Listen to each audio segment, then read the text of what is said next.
Assalamualaikum warahmatullahi wabarakatuh. Perkenalkan, saya Wahyu Supriyadi. Saya dari eh, mahasiswa Universitas Muhammadiyah Riau.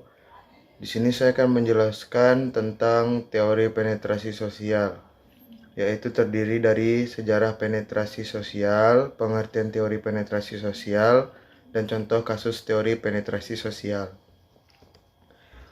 Yang pertama yaitu sejarah penetrasi sosial. Di akhir tahun 1960-an dan awal 1970-an, kehidupan sosial di Amerika Serikat mengalami perubahan. Orang mulai menempatkan lebih banyak penekanan pada keterbukaan dan kebebasan relasional dalam hubungan personal mereka. Dalam merespon adanya perubahan budaya, para peneliti mengembangkan beberapa teori untuk mengeksplorasi bagaimana keterbukaan self-disclosure meningkatkan derajat keintiman dalam kehubungan.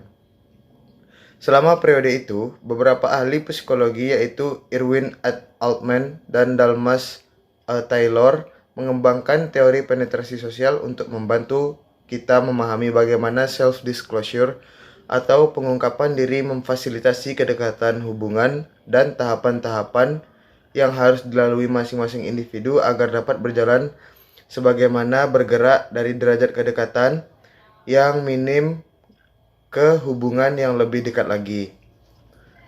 Selanjutnya yaitu pengertian teori penetrasi sosial. Teori penetrasi sosial merupakan perkembangan hubungan yang bergerak mulai dari tingkatan yang paling dangkal menuju ke tingkatan yang terdalam atau ke tingkatan yang lebih bersifat pribadi. Dengan penjelasan ini, maka teori penetrasi sosial dapat diartikan juga sebagai sebuah model yang diartikan juga sebagai model yang menunjukkan perkembangan, yaitu proses di mana orang saling mengenal satu sama lain melalui tahap pengungkapan informasi. Selanjutnya yaitu contoh kasus teori penetrasi sosial. Contoh kasus dari teori penetrasi sosial ini dapat dilihat ketika orang berpikir tentang situasi hipotesis seperti bertemu dengan seseorang untuk pertama kalinya. Ke dalam penetrasi adalah tingkatan keintiman hubungan telah dicapai ketika dua orang bertemu untuk pertama kalinya. Itu adalah harapan budaya yang hanya informasi impersonal akan ditukar. Hal ini dapat mencakup informasi seperti nama, pekerjaan, usia, percakapan, serta berbagai informasi lainnya secara impersonal.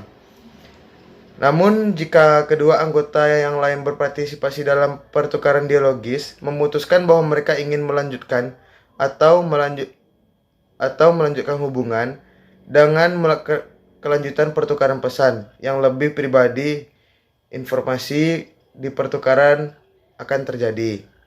Altman dan Taylor mendefinisikan ini sebagai ke dalam luasnya pengungkapan diri. Menurut Griffin, definisi kedalaman adalah tingkat pengungkapan pada area spesifik dari kehidupan individu, dan definisi luas adalah berbagai bidang dalam kehidupan sosial individu di mana pengungkapan berlangsung. Sekian penjelasan saya mengenai sejarah teori penetrasi sosial, pengertian teori penetrasi sosial, dan contoh kasus teori penetrasi sosial. Terlebih dan kurang mohon dimaafkan. Assalamualaikum warahmatullahi wabarakatuh.